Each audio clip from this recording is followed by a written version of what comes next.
All right, guys, that's it. We're done for the day. Glued the 3 pieces in place. Used the handle, put the handle back on, help hold everything down over there. We got a million clamps. We'd like to have a couple more, but I mean that's everything we got from here and there.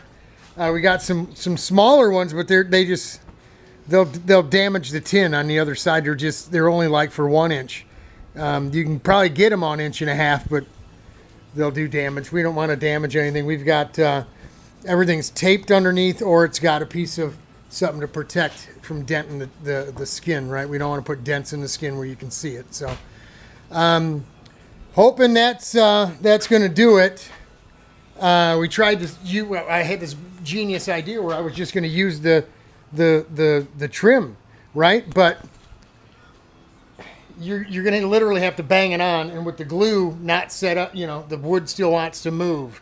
So instead of wrestling with it, we just decided to use the trim as a pinch clamp type of thing, and just added some weight to the top and just weight it down. If the trim doesn't go on after getting it cleaned up and stuff, we'll just chamfer the edge of the underlayment a little bit.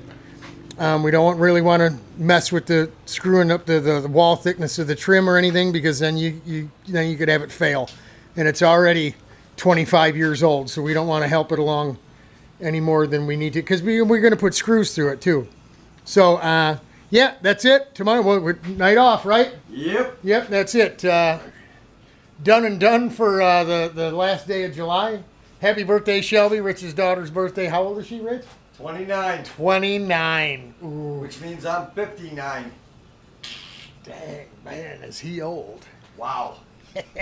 All right, shutting her down. That's it. God bless, Godspeed. God bless. We'll talk to y'all.